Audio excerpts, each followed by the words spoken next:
was 18 years old. I'm currently 24 years old. I play rugby for Strathmore Leos.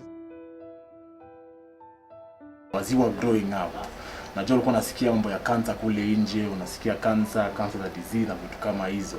Like, could you kindly tell us, ulikuwa unadhani cancer ni nini? Yeah, cancer unaogopa from the word itself.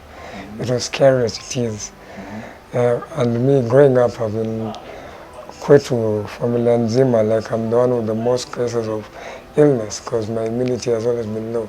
So nimekuwa admitted from time to time. Na kwa akili yangu kunajua vitu kama cancer, HIV, hizo ndo end game. Like siwezi hata kuzifikiria kwa akili, sitaki, siwezi anza kuzifikiria, like no, hata usinisaidie. Before you were diagnosed, of course kulikuwa na zile, you know, your body changes, you know, una feel kama kidogo hapa na feel, you know, I'm feeling different, I'm feeling like mwili kuna vile mali I respond. Like, could you kindly tell us right before ufike pale decision ya kwenda hospitalini na you know, to get tested and you know what's wrong with me, what are some of the signs and symptoms that ilikuonyesha that you know something could be wrong with me? I began back when I was in high school. I started playing rugby at 2013. So hiyo time nikianza kucheza pia, I was quite fit, I was quite well. As time progressed nikaanza kupata vitu ndogo ndogo, homa, malaria, cerebral malaria. Tukienda hospitali, when I get checked, atupati ni nini. So as 2014 started, ikaendelea, ugonjwa skazidi, and that was my final year. I had to put rugby at a stop a bit, because when I was in school, my eyesight started becoming poor. Tunaenda napatiwa miwani, tasema labda shida ni miwani. Shida ilikuwa macho, sasa macho imeacha. Pua sasa, pua imeacha. Sasa taste imeanza kuchange. Nini mbaya? So gradually things started changing more. And I started becoming more sick. I'm more ailing, watu wanashangaa ni nini. Weight kidogo inapungua. There's a little bit of pain here and there. Watu wa home pia wanashangaa, kwani shida nini? Is it because of your exams or are you feeling the pressure? So hadi mimi nasema, is it because I was playing rugby? Did I pick up an injury? Pain kicked in so much, like I had a headache, ilikuwa ishi. Mpaka niliacha sasa kuvaa miwani. Nimeenda huko na mbeni sinus, easy sinus. Nose bleeds started coming in, a lot of pain. So like from August 2014 to the next year, April, non-stop headaches. After that, my nose started being allergic to dust, nini. As in, pua pia ikaanza kunisumbua. Ikakuja tena hiyo. Kuna hospitali nini sinus. So hivyo mdomo pia. Weight ikaanza kunilemea. Kuna vitu nikikula. When I eat some stuff, I throw up. So it became pounding on me. The weight was too much. So I had to call my dad. Mwambie by the way, ile story haijaisha. Bado naumia. Like, okay, then come back home. We do some checkups. So studying in Nairobi, I'm going from Mombasa for some checkups. Kumbuka, 2014 nilikuwa naambiwa ni sinus. So kwa akili yangu mimi nikienda usini nasema ni sinus. The doctor does his scans, anaona kuna blockage mahali lakini hajui nini. Lakini juu nimwambia ni sinus, yeye anaona ni sinus. So if a point, I've done all the painkillers. If a point, I can't go to the same chemist. Where I come for painkillers every day. Wanaanza kushuku. So nilikuwa natembea tao. So leo nitaenda ile chemist. Next week nitaenda. Chemist gani umeenda na gani? So sitaki kuonekana hapo sana juu wataanza kuuliza maswali.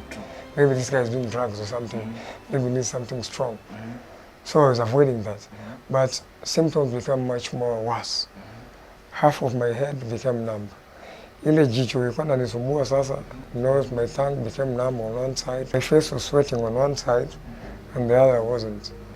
So like this was like, oh, by the way, isi kitakaenda juu. Even crossing the road I have to close one eye. Ndo nione. Pia kusikia hii side became poor. So during my regular checkups I told the doctor why this is happening, and so was the half of my face sweating and being numb. He was like, and then you have to check up on this because it's unusual for someone to sweat half of the face. And what's this doing on the neck? So he prescribed me to a pathologist. Aende angalie, aende tuwatu imagine mbaya. So the pathologist went and extracted what he was extracting, and the tumor came back, it was cancerous. I was shaken a bit because I just took the picture of the results and I sent it to the family group, WhatsApp group. So what will call Levi? Then, when I'm still processing, going back to town, I met the friends that I had met before. And they told me, what's up? And I'm like, nimetoka hivi na nimepata results ni hivi. They're like, don't worry, let's go hang out. I forgot everything about it, my phone went off. Mimi nimesahau nimetuma picha kwa group. Na hivyo na watu wajue mbele. Home watu wako panic mode.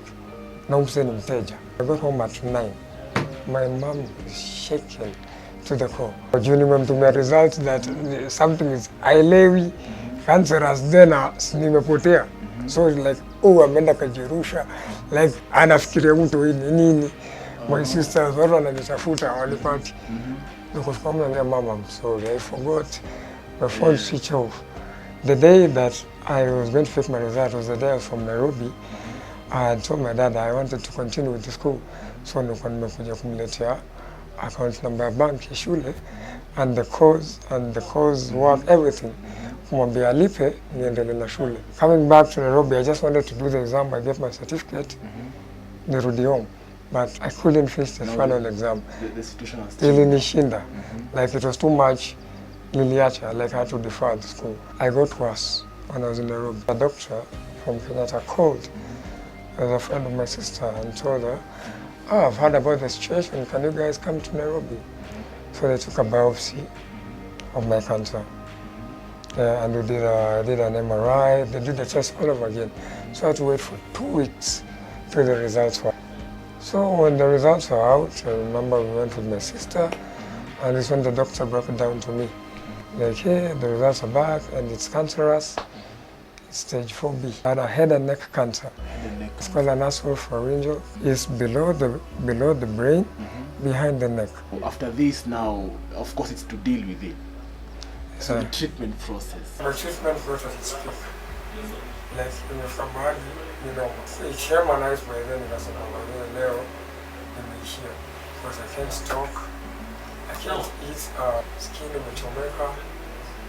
So like, it was hard. Nywele naanza kufungua, so I'm throwing up, my weight is down. The only nguoneza nitushia ni sweatpants pekee. Ulikuwa unajiambia nini kila siku?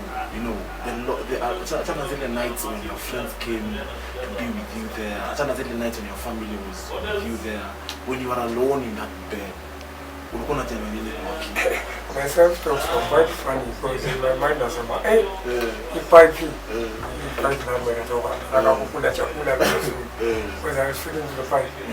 So like when you go out of university, we go together. We just out eating. So guys are eating, we are just sitting. I'm just watching. I'm okay, me I'm compact. I want to blend. They go pipe. So in my mind when I'm alone, I'm like, nikipona. Tumeenda nitarudi hapo, I order the same na nikule kama hao. Kiona watu wanahanga maisha ndio wakisema lazima mimi pia lazima niwe show. Lazima niwe show. Because as I said 18 years. Ndio nimetoka high school. Sijaachiwa na kitu. No. I am not bad. Uko na dreams zako, uko na vision yako ya kuachieve. I seriously achieve. Never take life for granted. Life is short.